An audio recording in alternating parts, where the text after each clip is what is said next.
in 2015, my husband and I got engaged and married. And the first thing he said he wanted to do was pay off his student loans.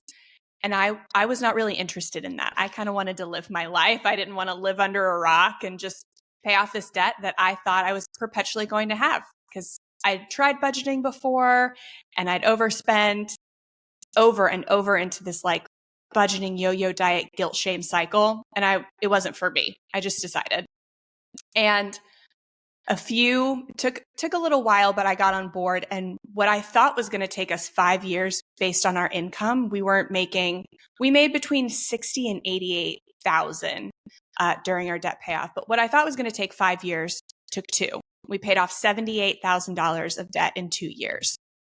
And I went from somebody who was just mindlessly spending to somebody who spent very little, if anything, except on bills. And so like I went on this one extreme to the other. And honestly, I was miserable. I didn't know it at the time. It's only with perspective that I can kind of debrief my story. But I started sharing the journey that I was on to help other people recreate and do and recreate the journey that I had gone on to get to this extreme that I thought was quote unquote being good with money.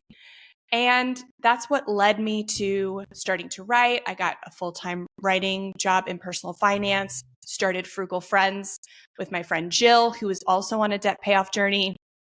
And in 2018, we started the podcast. By that time, we had finished paying off our debt.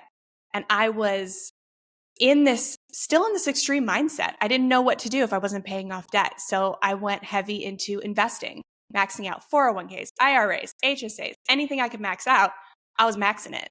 And until I was laid off 6 weeks before I was due with my first son, and I couldn't max out anything. And I felt guilty. And so that was 2019. And I went on this journey. That was the starting point to say, okay, I can't live in extremes anymore. There has to be some kind of radical middle that nobody is talking about, where I can spend money, I can also save and invest for the future, and I cannot feel guilty about not living in this extreme of one or the other, either spending everything I have or saving everything I have. And that was the catalyst for developing a lot of content around values-based spending and eventually writing the book, Buy What You Love Without Going Broke. So definitely want to dive into this concept of value-based spending. I know it's something that me and Cody very much believe in as far as what it sounds like. I've done some financial coaching on the side, and people always want you to tell them exactly what to spend money on. And I'm like, that's not really possible, because I don't know everything that you love and what you care about. And so I'll jokingly ask them, or if I'm doing like a presentation, I'll ask the crowd, like, what did you eat for lunch last Tuesday? And no one can ever like tell me what that is. But then I'll ask them like, hey, what's like a memorable trip you went on or something? And their eyes light up and they start talking about it. And that's the way I've always presented it to people, is like those things that you really remember and you cherish, like definitely prioritize those. The things you can't even remember a couple of days later, maybe not so much. But I would love to hear your take on, this concept of value-based spending, and how do you do something that is more sustainable? Because like you said, it feels like some people are spinning themselves into a really bad place, but then some people are also saving themselves into misery. Yeah, absolutely. And that was kind of where we went first. So the first place we went is, okay, what are the things that really light us up and bring us joy? For Jill, it is a lot of travel. For me, it's flexibility, being able to pick up my kids from school and daycare when that lets out, not being beholden to anybody else's schedule for me. So we started with these big concepts. And then we would get into, or I would get into Target or the Starbucks drive-thru, and these big goals and like things that I wanted for my life, they went out the window. Like they were nowhere to be seen when I was in the moment trying to make these smaller spending decisions.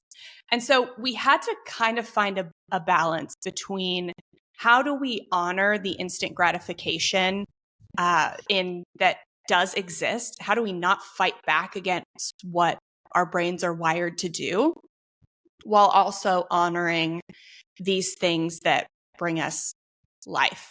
And so we started with like a list of core values, because if, when we're thinking about values-based spending, the name came first and then the kind of way to do it came second. But we were looking at these core values and we're like, integrity, courage, bravery. I was like, okay, maybe I can spend in alignment with that, but it just wasn't making sense. And honestly, all of our listeners were coming back with the same couple of values. And to the point where we were like, okay, you can't all value the same thing. Like, we're all uniquely created, until we looked at Maslow's hierarchy of needs, and which is this triangle with 5 levels. The first 2 are basic needs. The second 2 are psychological needs. And the top is self-fulfillment. And we were finding that in personal finance, especially in the frugality space, everyone was talking about basic needs: food, shelter, water, security, all of that. And basically, if you wanted to spend money on any other need, that was irresponsible. And that's the message that was a lot coming out of personal finance. But we found that everybody's values were in the top levels: belonging, love, self-actualization, self-esteem, achievement. And so we realized that what we were thinking of as values weren't just these like nice to haves. They were actually they were human needs, just higher needs that our society doesn't value as highly as they are. So we've distilled these baseline values that most people, at least Americans, have as being family, friends, fulfilling work, and faith. And there have been studies that kind of like confirm that that's mostly what in Western culture people are, at least in our country, people are valuing. So we kind of use that as a baseline for these bigger and smaller purchases. So like when I end up at Starbucks, if I'm just mindlessly going through the drive-through, getting a drink, that's not probably aligned with any values. That's just a habit spend. I'm on my way to somewhere that I don't really want to be, and I'm treating myself just with a drink for no reason.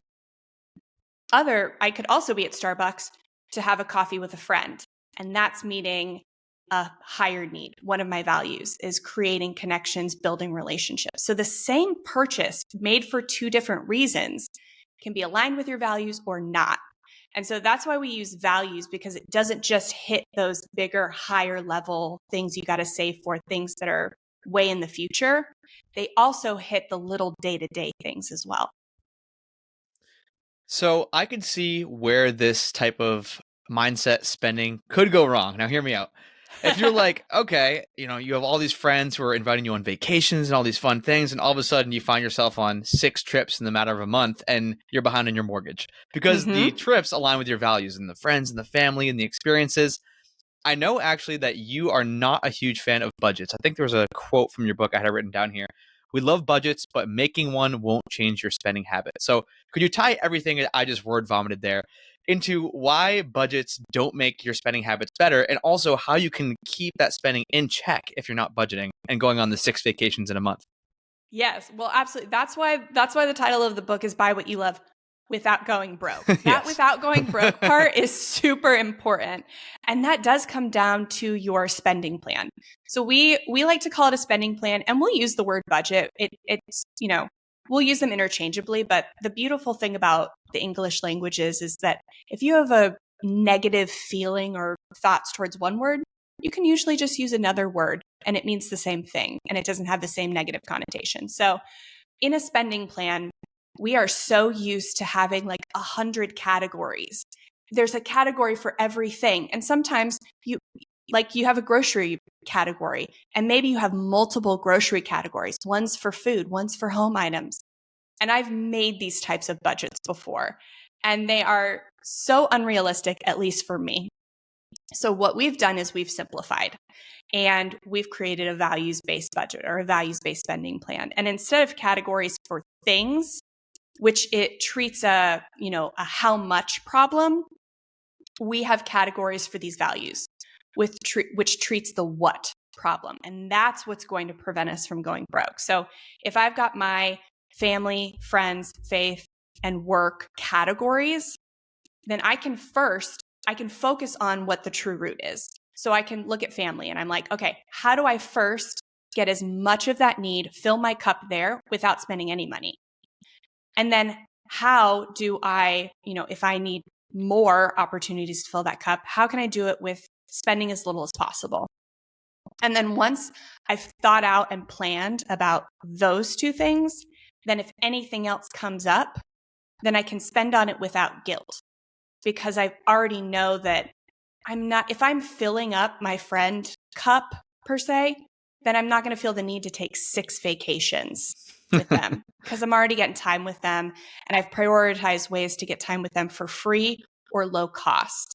So, and then there's different seasons in life, right? So like before I was married, before I had kids, I spent a lot more time with friends than I did with family. Or even before I had a business, I didn't do a lot of work outside of work, right? So those are times where I spent more money on that friend category. I was still trying to fill my cup in all the categories, but I could more easily fill those cups for free. But in the friend category, I was spending more money naturally because that's just the season I was in. And so that's kind of how we break down and make sure we're getting the most of everything that we want in life. We're just focusing on the free and the low cost aspect first. That way we have the money to spend without guilt on anything extra. No, I mean, that makes sense to me. And I know we're going to probably spend a decent amount of time talking a little bit more tangibly and tactically on like how we're going to reach some of these goals that we're ultimately going after and how we follow some of these rule sets. But it feels like in order to even start, you need that kind of North Star of what do you truly actually like value and love and care about, versus like what you maybe just think you do, or what maybe it feels like you're supposed to value. So what recommendations would you have for people to kind of figure out that pecking order and to really say like, no, this is the thing that is the most important to me, or these are the few things that are the most important to me? Yeah, we like to start with those baseline 4, but then outside of that, there are 2 things you should do. And that's first, start asking yourself less judgmental questions. When we look at our spending, we are immediately going to the why questions. Why do I spend on that? Why do I overspend this budget? Why? And that can get us on the defense, and then that can make us feel guilty. Instead, we want to start with a posture of non-judgmental neutrality, looking at how we spend. So we're asking questions like, how was I feeling when I made that purchase? What was I trying to accomplish by making that purchase? Where was I on my way to? Stuff like that, so that we can get to the root causes. And then once we're in that headspace, we can look at actually what we're spending on. So doing a 90-day transaction inventory before you even think about a budget. Look at what you have been spending on for the past 90 days. It won't be everything, but it'll be a good idea. And you can start to see patterns. Like, I buy a coffee every time I'm on my way to the grocery store, or every time I'm on my way to any store.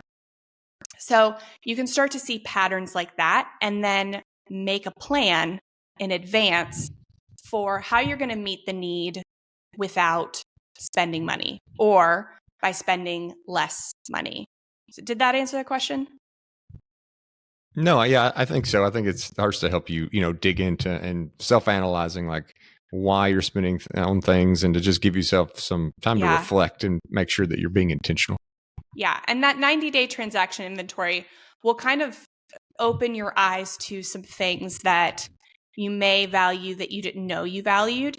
And then you can start investing more time and energy and possibly money into those things.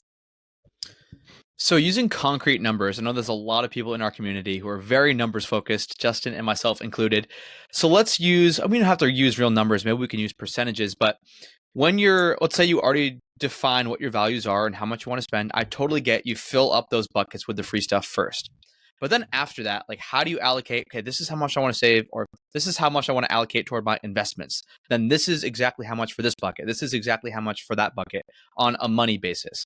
Because I can imagine, like myself, I'd be panicked if I'm like, okay, like I want to hit these savings and investing goals, but I also want to make sure these buckets are full. But I also don't want to make sure, but I also want to make sure that I don't spend too much outside of my investments, because then I'm going to screw myself for my financial future. So like, how do you do this tactically with real numbers? You can use real numbers. We could use like, $5,000 a month or whatever's easiest, or just percentages. I'm not exactly sure what's best for you, Jen. Mm-hmm.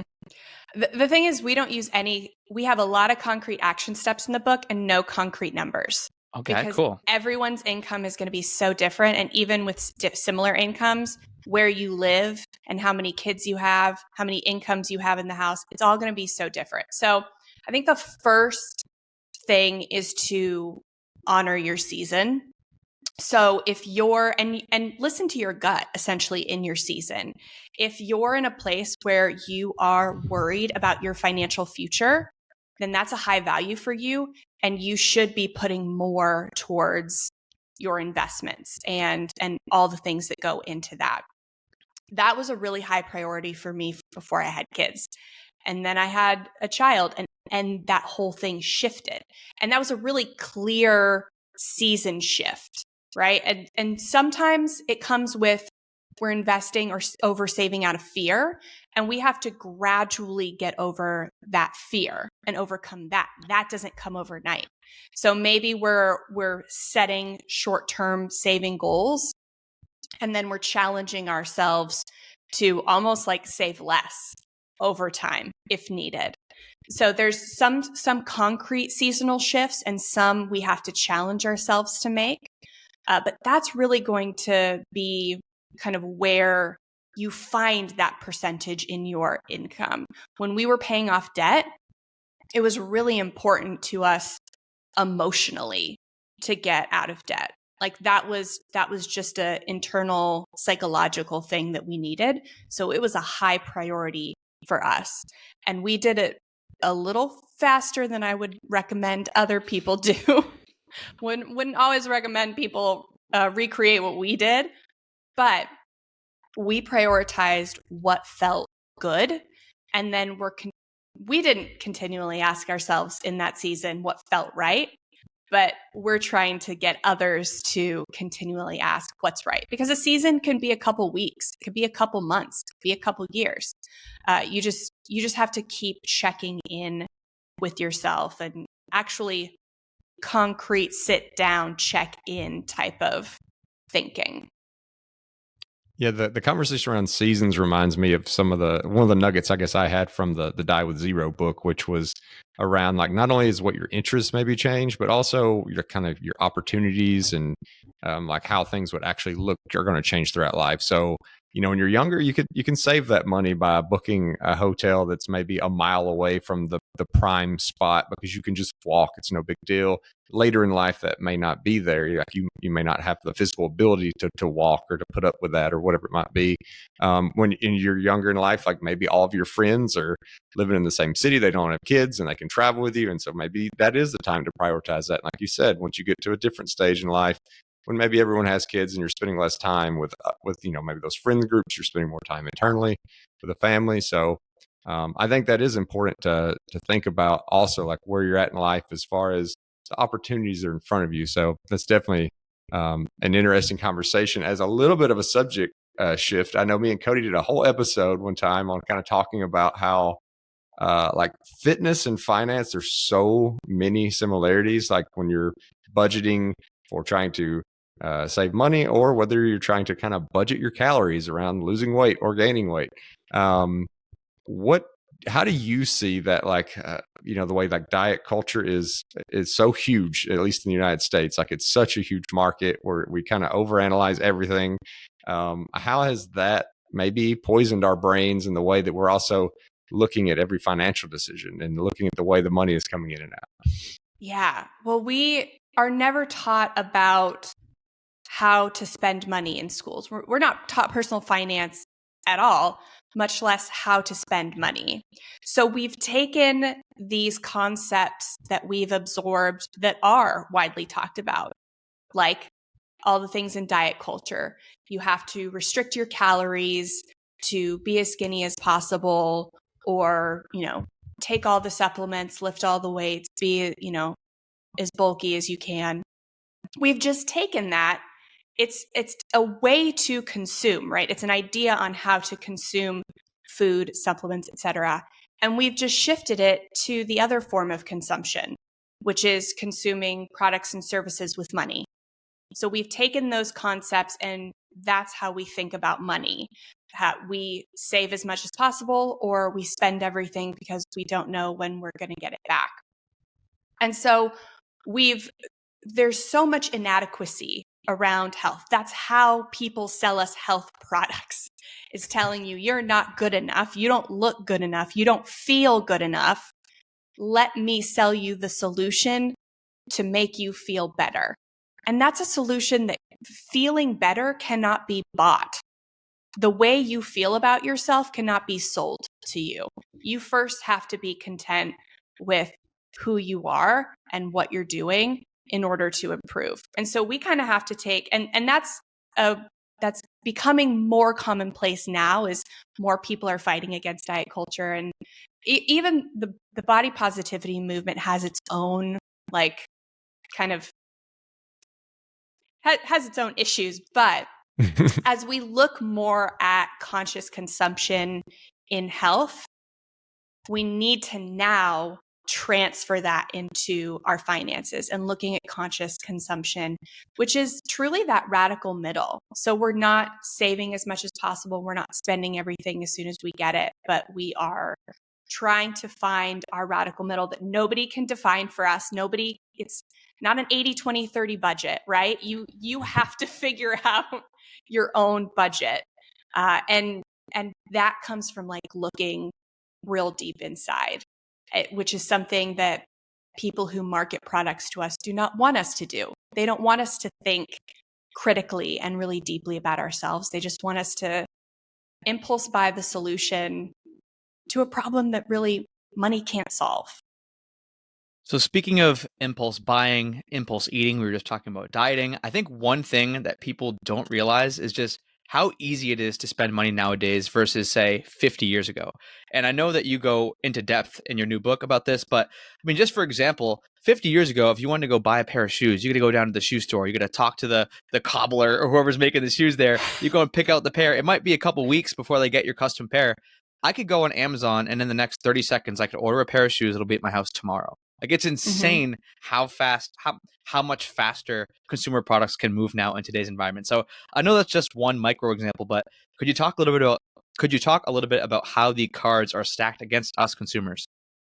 Yeah, there is a story that I love to start out with on this about a guy named Edward Bernays. And he really set the foundation for this marketing post-industrial revolution. So since the Industrial Revolution, we can, even 50 years ago, we can get products a lot more easily before there were machines and assembly lines and all that. So that really changed the way products are marketed to us. And so these companies were hiring Bernays he's the nephew of Sigmund Freud. So he was using Freud's psychology techniques to tap into consumers' really good internal desires and use those to get them to buy products. So one of those was a cigarette company, and they wanted more women to smoke because men were all smoking, but women were not. And they're like, we could double our profits if women smoked. So he capitalized on the suffrage movement that the women had just gained the right to vote, and said, if you smoke like all the men, you will get closer to equality. And he even rebranded cigarettes as torches of freedom. And that's how women started smoking in public, and just it gained popularity. It worked. It doubled their profit. But it wasn't getting at the actual need of equality. It was a marketing campaign. So all of these, and Bernays wrote in his book, and I'll paraphrase, that the job of companies is no longer to just to manufacture products, but they also have to manufacture demand. And so that is what we're seeing now, is there is a whole culture. The foundation of marketing is manufacturing demand, making you think you need something that you didn't think you needed before, and that you didn't even know existed before. And so that is the foundation of marketing. And it's not on accident. It's not because, oh my gosh, we just realized this can change your world. This is a need. Let's tell you about it, which is what true marketing is. Like, we're marketing this book on these podcasts, right? Marketing isn't bad, but this manufactured desire, you have to know this is what marketing is so that you can be aware, is this something that's a real desire of mine or a desire that's being put in me? Yeah, it's interesting when you think about, like, okay, I've been living 34 years of my life, didn't even know something existed. I've been living fine without it. I discover it. Now I'm worried about, like, what am I going to do if I don't have this? Like, it's like this need that I've built in my own brain. And it also makes me think about tying back into a little bit of the kind of like nutrition or diet concepts is, if I am trying to eat a certain way and I get myself like out in town and I did not have any food before and I'm starving, I put myself in a compromised position to make an impulse decision. Are there any things we can do to, like, kind of help protect us, whether it's, ground rules, whether it's just things we can do to be, satiated, if you will, on that level, so that we're not making these impulse spending decisions? Like, are there ways to avoid getting into a vulnerable position? Yes. So it starts, you're not going to be able to get all of them. Just lay that desire down. You are never going to be able to prevent 100% of impulse or unplanned spending. It's just not possible. We are humans that do not live in a vacuum of perfection, not in a scientific test tube. But you can start to target the impulse buys that you make pretty frequently, or the situations in which you make impulse buys frequently. And that comes back to looking at that 90-day transaction inventory and seeing, you can sort, if you put all your transactions from the last 90 days into a spreadsheet, sort it in different ways. So it'll come sorted by date, but sort it by retailer. See, when are the times that I am getting takeout the most? When are the times that I am going to Starbucks the most? You can sort it by category, and you can also sort it by, those are probably the main ways to sort it on a spreadsheet. But you can kind of look at the patterns and then start targeting them 1, 2, 3 at a time. If you're always getting takeout on the way home from the grocery store, then you can make a plan in advance to bring a snack with you, or to buy a special snack at the grocery store that you can eat on your way home, that yes, you spent money on, but you spent less than if you had then gone out to Chipotle after your grocery trip. Because let's be honest, like, we're all very tired after we go grocery shopping, and the last thing you want to do after you've planned and shopped is cook. So just know that. Plan a dinner for that night that you're picking up for the grocery store that doesn't involve like any cooking, and then get yourself a little snack. And that's going to save you money. It's not going to be a no spend, but it's going to be a lower spend. So looking at these patterns and planning ahead so that you can avoid these impulse buys that you're making over and over and over. A quote that I like from the book was it ties perfectly into what you were just talking about. You're not going to get 100% of the things, but don't worry about that. All you got to do is get the vital few. And the quote is, frugality often focuses on the useful many, but we believe good stewardship first focuses on the vital few. So could you expand on that a little bit and what that means? So the 80-20 rule, everyone's familiar with. But there was a pioneer of spreading the 80-20 rule who referred to it as the vital few and the useful many. And I found that so inspiring, because in frugality, our niche of personal finance, it seems so restrictive, because it's all 100 ways to save money. The only thing people want us to talk about are ways to save money on holiday stuff, ways to cut costs on groceries, and all these little nitpicky things. It's definitely not sexy like earning money and like compound interest, right? So we looked at this 80-20 rule and said, okay, so if we focus our efforts on the vital few, that's 20% of our efforts that get us 80% of our results. The useful many are still useful. Like they're the lowest barriers to entry. They get us, if somebody's going to give you a 20% discount on something, you're not going to say no to that, right? If you can cut your spending and your expenses by 20%, you're not going to say no. But you're not going to spend as much effort as if you were getting 80%. And we found, looking at the Bureau of Labor Statistics, what Americans spend most on, and this is closer to 60% because investments were part of that 80 and we don't want to decrease those. But the top 3 things that people consumed were housing, transportation, and food. And housing was definitely number 1, and transportation and food were closer. And things like housing and transportation, you make those choices one time every 5, 10, 15 years, and you're saving tens of thousands of dollars. So that's, 6,000 spending decisions on Starbucks that you no longer have to care about, right? But they're still useful.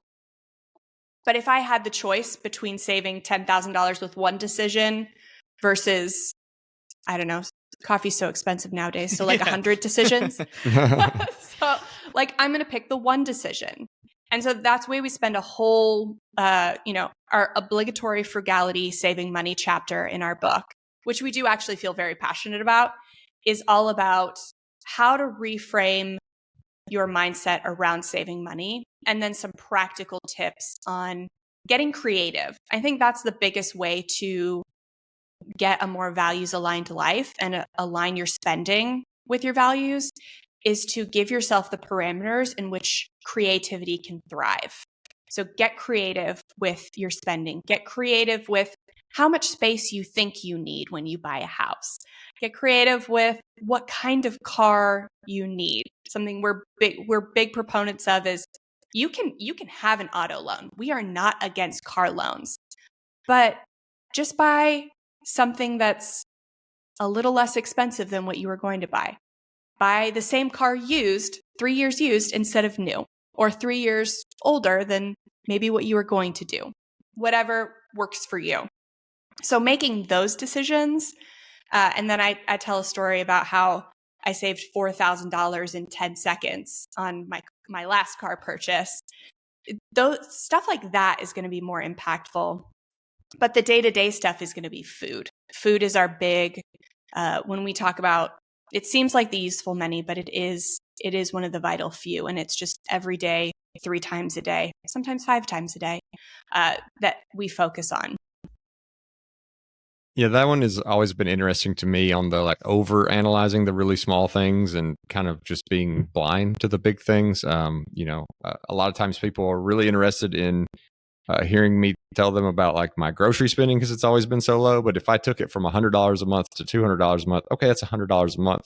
When they're sitting there spending maybe $2,000-$3,000 more a month than me, it's like, that's not really the biggest piece of the pie. So it really is interesting how people focus in on that. One thing I wanted to ask you about is, with like a lot of the, I think with a lot of frugality, also there's a lot of people who are kind of like minimalism and having less things.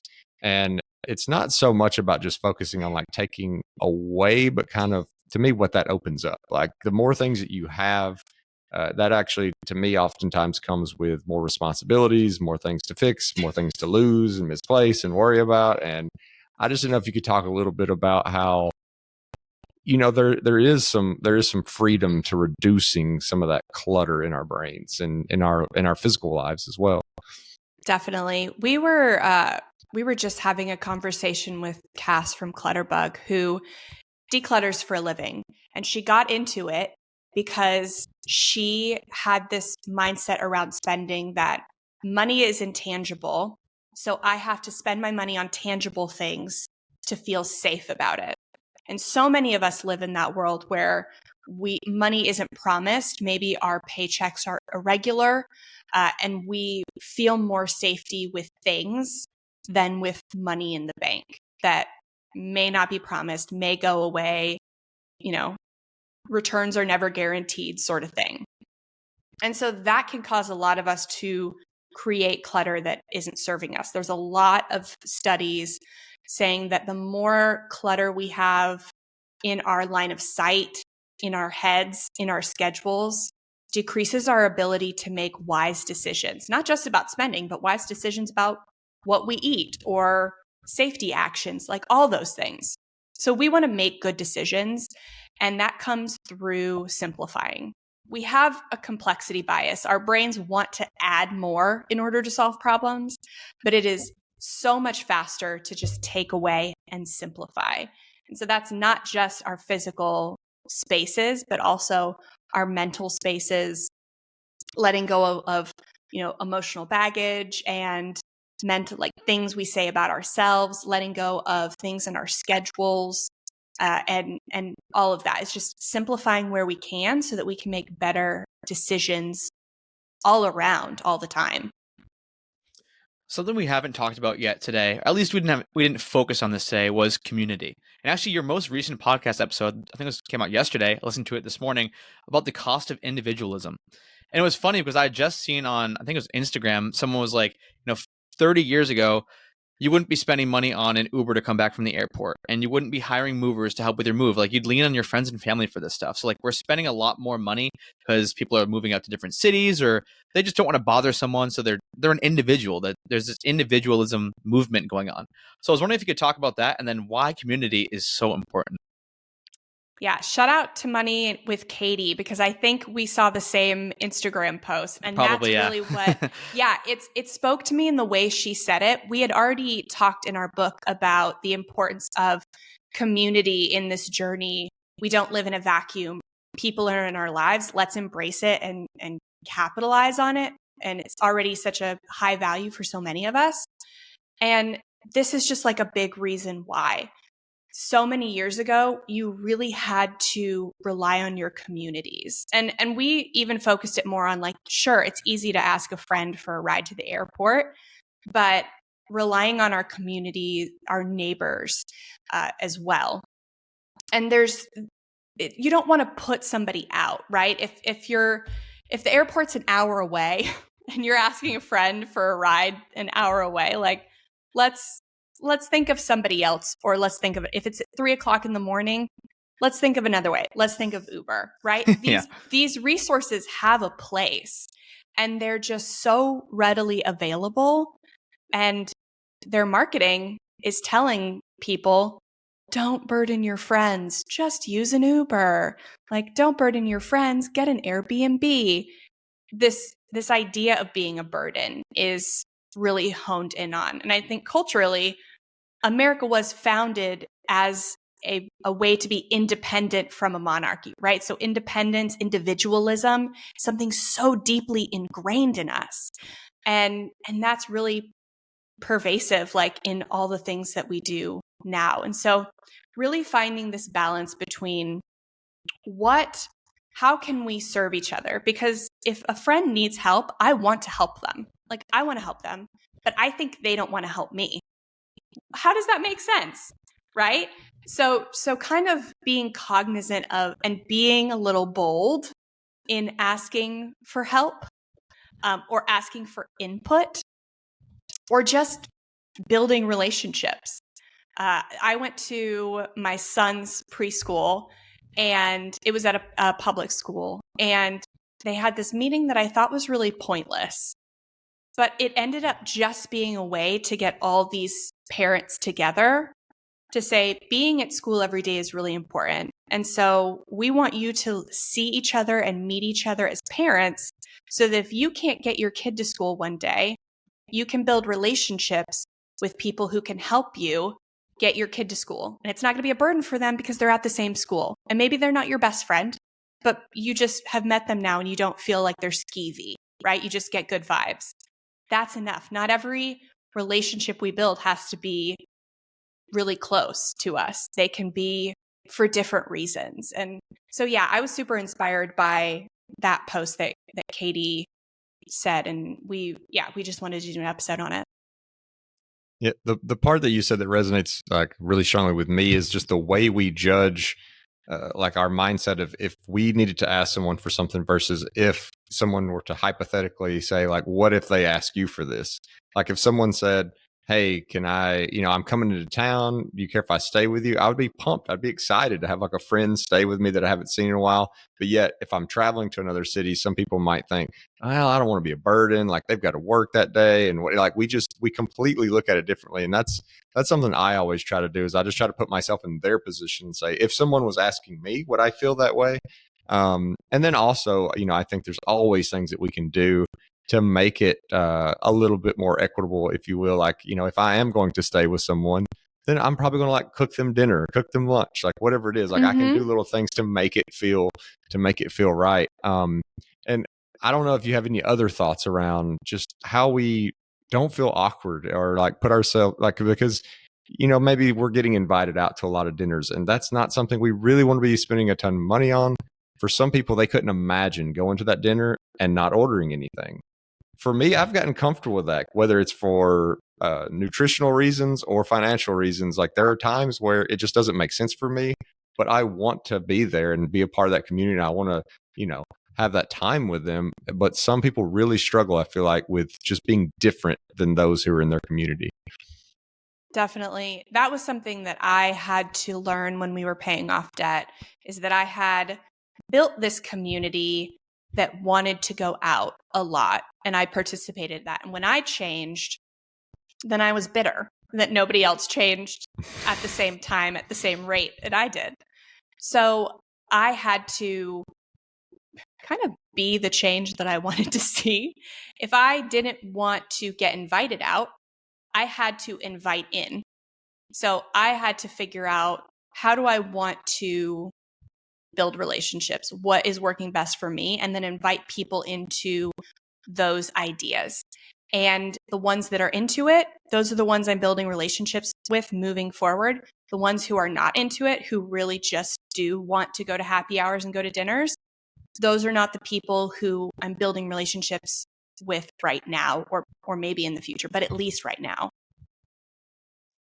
So as we bring this episode to a close, I know one of the major themes in the book is how you don't idolize the end result, you fall in love with the journey. And I just think that bullet point is so important, because I think so many people, whether on a debt payoff journey or on their financial independence journey, they think that everything's going to change once they hit that number. For debt payoff people, it's once they hit zero. For financial independence people, it's once you hit 25x your yearly spending in an investment account, you think that the whole world is going to be different. But what I really like about your value-based spending is that you're living the life that you love now. Like you're actively building the life that you love as you're living it, which is just such a cool part. So for those who are not living their life right now, like what are some tactical things they can do? Do you have a step-by-step checklist? Like, okay, tackle this area first, then this area, then this area? Because I can imagine some people listening to this episode are like, okay, this sounds really great, but like, how do I actually put this into practice? Right now, I'm spending in all these different areas. I have this mortgage, I have this car.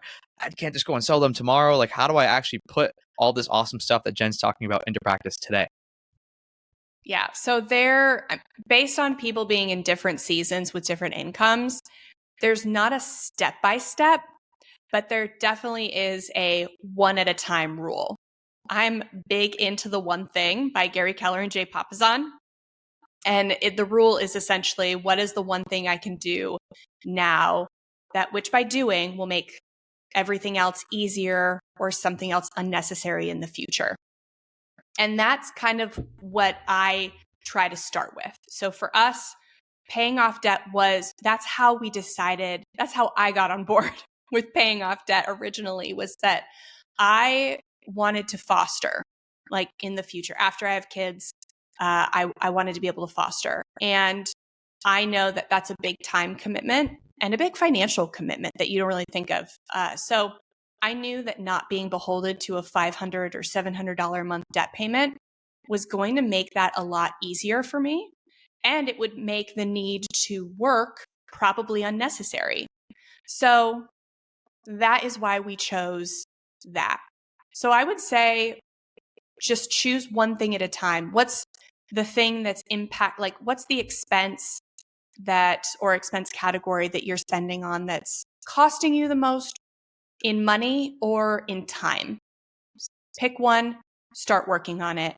And once you start to see those results, you'll feel emboldened to pick something else. And then you can keep going, just adding things. It's a process.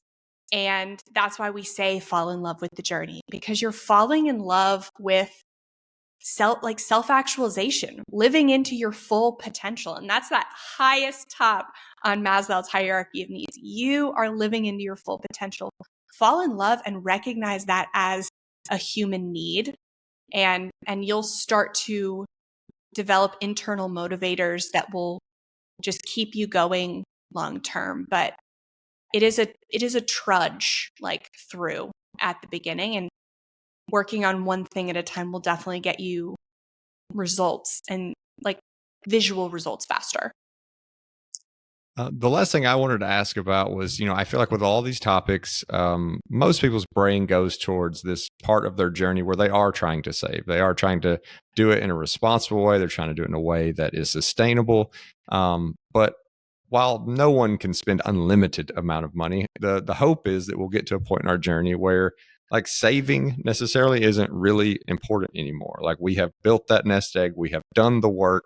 And I feel like it can be really hard for people to move into that new season of not feeling guilty and being able to kind of spend what they have built for. I don't know if you have any kind of recommendations or thoughts around how we give ourselves permission to graduate to that kind of final stage. I think that's harder than than stopping overspending, is giving yourself permission to spend, because we will hoard money out of fear. And it's a safety blanket. So to get rid of your safety blanket is scary. And so one thing we were talking about with Cass, who started accumulating all these physical goods to feel safe, is that when she started decluttering them, the pain of that made things feel unsafe and money, feel safe. And so I think there may be an inverse effect when you start spending money on things that you truly value and you truly see the joy within you and the joy on others and the impact that you can make through spending. When you start to see that starts to become safe. And that's what you want more of. So really identifying those values and figuring out how you want to spend on them, and using the same exact things we've been talking about this whole episode, and slowly starting to to crave the safety that comes from relationships and fulfilling work and spiritual practices and all that. Well, Jen, it has been a real treat to have you back on the podcast 5 years later. I cannot believe how time flies. It's crazy. We're all still doing this. We're all still doing how this. How bizarre. Still podcasting. And congratulations on the new book. For those who, we've already mentioned the name several times, but you want to drop some URLs. I know you have a podcast as well. Any other places that you want to direct people toward that are listening today? Yeah. So the book comes out in January. It's called Buy What You Love Without Going Broke. And you can get it at buywhatyoulovebook.com. And in the meantime, while you're waiting to read it, you can check out Frugal Friends wherever you are listening to this show.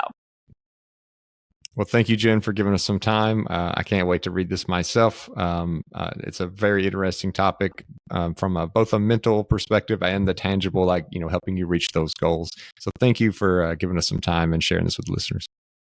Yeah, thanks. And I hope that all your listeners who do resonate with this and are already practicing will hopefully buy a copy for someone they think could really use it, could really benefit from it. And I think it'll improve all areas of how we spend, not just our money, but how we spend our time, our natural resources, physical resources, all of it.